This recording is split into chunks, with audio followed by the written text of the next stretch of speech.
નમસ્કાર દર્શક મિત્રો, અમારી યુટ્યુબ ચેનલમાં ફરી એકવાર નવા વિડીયોની સાથે તમારું હાર્દિક સ્વાગત છે. તો મિત્રો, પીજીવીસીએલની એક્ઝામ માટે અહીંયા ખૂબ જ મહત્વનો વિડીયો બનાવવામાં આવેલ છે, જે તમને ખૂબ જ ઉપયોગી થઈ શકે છે. કારણ કે મિત્રો, ડીસી જનરેટરના પ્રશ્નો છે તમને પરીક્ષામાં પૂછાય છે. તો મિત્રો, એટલા માટે અહીંયા સ્પેશિયલ વિડીયો બનાવેલ છે. તો મિત્રો, જે લોકોને પીજીવીસીએલની એક્ઝામ છે તે લોકો ચેનલને જરૂરથી સબસ્ક્રાઈબ કરે અને વિડીયોને લાઇક કરવાનું ભૂલતા નહીં. તો ચાલો મિત્રો, આપણે વિડીયો શરૂ કરીએ. મિત્રો, કાલે આપણે ડીસી મશીન વિશેના પ્રશ્નોનો અભ્યાસ કર્યો તો મિત્રો, આજે આપણે ડીસી જનરેટર વિશેના એમસીક્યુનો અભ્યાસ કરીશું. તો મિત્રો, ચાલો આપણે વિડીયો શરૂ કરીએ. મિત્રો, 1 નંબરનો પ્રશ્નથી શરૂઆત કરીશું. તો ડીસી જનરેટર છે તે મિત્રો કયા સિદ્ધાંત પર કાર્ય કરે છે? તો મિત્રો, જે ડીસી જનરેટર છે તે કયા સિદ્ધાંત પર કાર્ય કરે છે? તો તેમાં જવાબ મિત્રો આપણે એ આવે છે કે ડીસી જનરેટર છે તે ફેરાડેના ઇલેક્ટ્રોમેગ્નેટિક ઇન્ડક્શનના નિયમ પર કાર્ય કરે છે. તો તેમાં જવાબ મિત્રો એ આવે છે. પછી મિત્રો, 2 નંબરનો પ્રશ્ન છે કે ડીસી જનરેટરના આર્મેચરમાં મૂળભૂત રીતે કયો વીજ પ્રવાહ ઉત્પન્ન થાય છે? એટલે કે મિત્રો, જો ડીસી જનરેટરના આર્મેચરમાં મૂળભૂત રીતે કયો વીજ પ્રવાહ ઉત્પન્ન થાય છે? તો તેમાં મિત્રો જવાબ આવે છે એ કે એસી વીજ પ્રવાહ ઉત્પન્ન થાય છે. પછી 3 નંબરનો પ્રશ્ન છે કે ડીસી જનરેટરના આર્મેચરમાં ઉત્પન્ન થતા અને એસીનું ડીસીમાં રૂપાંતર કરવા માટે શું વાપરવામાં આવે છે? એટલે કે મિત્રો, ડીસી જનરેટરમાં આર્મેચરમાં ઉત્પન્ન થતા એસીનું ડીસીમાં રૂપાંતર કરવા માટે શું વાપરવામાં આવે છે? તો મિત્રો, તેમાં જવાબ આપણે સી આવે છે કે કોમ્યુટેટર છે તે વાપરવામાં આવે છે. પછી 4 નંબરનો પ્રશ્ન છે કે ડીસી જનરેટરના આર્મેચરનું જોડાણ સ્લિપ રિંગો સાથે કરવામાં આવે તો કેવું આઉટપુટ મળશે? તો મિત્રો, જો ડીસી જનરેટરના આર્મેચરનું જોડાણ સ્લિપ રિંગો સાથે કરવામાં આવે તો તેનું આઉટપુટ છે તેમાં જવાબ મિત્રો આપણે ડી આવે છે કે ઓલ્ટરનેટિંગ કરંટ તમને મળશે. તો 4 નંબરના પ્રશ્નમાં જવાબ ડી આવે છે, ઓલ્ટરનેટિંગ કરંટ. પછી 5 નંબરનો પ્રશ્ન છે કે મેગ્નેટિક ફિલ્ડમાં વાહકને ગતિ આપવામાં આવે ત્યારે ઉત્પન્ન થતું ઈએમએફ ખાલી જગ્યા પ્રકારનું હોય છે. તો મેગ્નેટિક ફિલ્ડમાં વાહકને ગતિ આપવામાં આવે ત્યારે ઉત્પન્ન થતું ઈએમએફ છે તે ડાયનેમિકલી ઇન્ડ્યુસ્ડ ઈએમએફ પ્રકારનું હોય છે. તો 5 નંબરના પ્રશ્નમાં જવાબ બી આવે છે, ડાયનેમિકલી ઇન્ડ્યુસ્ડ ઈએમએફ. પછી 6 નંબરનો પ્રશ્ન છે કે ડીસી જનરેટરમાં કઈ ક્રિયા દ્વારા ઈએમએફ ઉત્પન્ન થાય છે?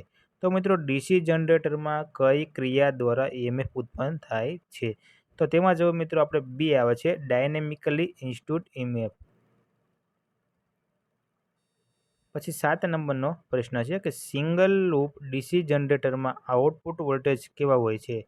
તો સિંગલ લૂપ ડીસી જનરેટરમાં આઉટપુટ વોલ્ટેજ છે તે પલ્સેટિંગ ડીસી હોય છે. તો 7 નંબરના પ્રશ્નમાં જવાબ ડી આવે છે, પલ્સેટિંગ ડીસી. પછી 8 નંબરનો પ્રશ્ન છે કે ડીસી જનરેટરમાં 2 કરતાં વધારે સ્લિપ રિંગ અથવા કોમ્યુટેટરની શા માટે જરૂરિયાત રહે છે? તો ડીસી જનરેટરમાં 2 કરતાં વધારે સ્લિપ રિંગ અથવા કોમ્યુટેટરની શા માટે જરૂર હોય છે? તો 8 નંબરના પ્રશ્નમાં જવાબ આપણે ડી આવે છે કે વાઇન્ડિંગમાં કોઇલની સંખ્યા વધારવા માટે કોમ્યુટેટરની જરૂર હોય છે. પછી 9 નંબરનો પ્રશ્ન છે કે નીચેના પૈકી કયા પ્રકારના જનરેટરમાં રેસિડ્યુઅલ મેગ્નેટિઝમનું અસ્તિત્વ અગત્યનું નથી?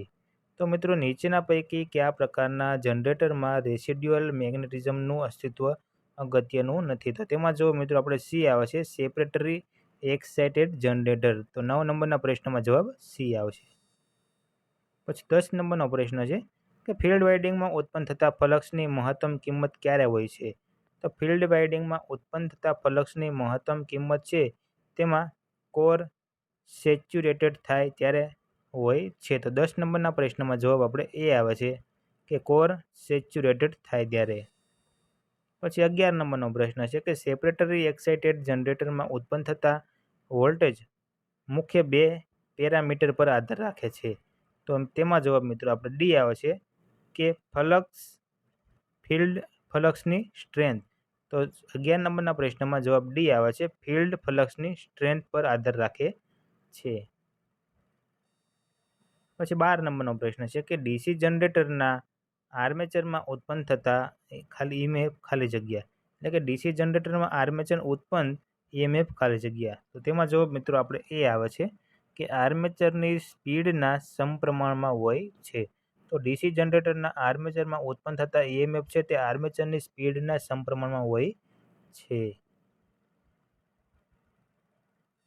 પછી 13 નંબરનો પ્રશ્ન છે કે લેપ વાઇન્ડિંગમાં પેરેલલ પાથની સંખ્યા કેટલી હોય છે? તો લેપ વાઇન્ડિંગમાં પેરેલલ પાથની સંખ્યા છે તેમાં જવાબ બી આવે છે કે પોલની સંખ્યા જેટલી હોય છે. તો 13 નંબરમાં જવાબ આપણે બી આવે છે, પોલની સંખ્યા જેટલી. 14 નંબરનો પ્રશ્ન છે કે વેવ વાઇન્ડિંગમાં પેરેલલ પાથની સંખ્યા કેટલી હોય છે? તો વેવ વાઇન્ડિંગમાં પેરેલલ પાથની સંખ્યા છે તે 2 હોય છે. પછી 15 નંબરનો પ્રશ્ન છે કે ડીસી વાઇન્ડિંગમાં લેપ વાઇન્ડિંગ નીચેના પૈકી કયા રેટિંગ માટે વપરાય છે? તો ડીસી વાઇન્ડિંગમાં લેપ વાઇન્ડિંગ છે તે જવાબ ડી આવે છે કે લો વોલ્ટેજ અને હાઈ વોલ્ટેજ રેટિંગ માટે વાપરવામાં આવે છે. તો 15 નંબરના પ્રશ્નમાં જવાબ મિત્રો આપણે ડી આવે છે, લો વોલ્ટેજ હાઈ વોલ્ટેજ. પછી 16 નંબરનો પ્રશ્ન છે કે ડીસી વાઇન્ડિંગમાં વેવ વાઇન્ડિંગ નીચેના પૈકી કયા રેટિંગ માટે વપરાય છે? તો ડીસી વાઇન્ડિંગમાં વેવ વાઇન્ડિંગ નીચેના પૈકી કયા રેટિંગ માટે વપરાય છે? તો તેમાં જવાબ મિત્રો આપણે સી આવે છે, હાઈ વોલ્ટેજ લો કરંટ. પછી 17 નંબરનો પ્રશ્ન છે કે નીચેના પૈકી કયા પ્રકાર સેલ્ફ એક્સાઇટેડ જનરેટરનો છે? તો તેમાં જવાબ મિત્રો આપણે સેલ્ફ એક્સાઇટેડ જનરેટરના પ્રકારો કયા છે? તો મિત્રો તેમાં જવાબ ડી આવે છે કે આપેલા તમામ છે તે જવાબ સાચા છે. તો પહેલો જવાબ જોઈએ તો શન્ટ જનરેટર, બીજો જવાબ જોઈએ તો સિરીઝ જનરેટર અને કમ્પાઉન્ડ જનરેટર. તો તેમાં જવાબ મિત્રો ડી આવે છે કે આપેલા તમામ જવાબ છે તે સેલ્ફ એક્સાઇટેડ જનરેટરના છે. પછી 18 નંબરનો પ્રશ્ન છે કે સાયકલમાં લગાવવામાં આવતો ડાયનેમો એ કયા જનરેટરનો પ્રકાર છે? તો તેમાં જવાબ મિત્રો આપણે ડી આવે છે કે પરમેનન્ટ મેગ્નેટ જનરેટર. પછી 19 નંબરનો પ્રશ્ન છે કે ડીસી સિરીઝ જનરેટરમાં વોલ્ટેજ ખાલી જગ્યા. તો ડીસી સિરીઝ જનરેટરમાં વોલ્ટેજ છે તે લોડ જોડ્યા બાદ જ ઉત્પન્ન થઈ શકે છે. તો 19 નંબરના પ્રશ્નમાં જવાબ મિત્રો આપણે બી આવે છે, લોડ જોડ્યા બાદ જ ઉત્પન્ન થઈ શકે છે. પછી 20 નંબરનો પ્રશ્ન છે કે નીચેના પૈકી કયા મશીનમાં રેસિડ્યુઅલ મેગ્નેટિઝમની જરૂર છે? તો તેમાં જવાબ મિત્રો આપણે એ આવે છે કે ડીસી જનરેટરમાં રેસિડ્યુઅલ મેગ્નેટિઝમની જરૂર છે.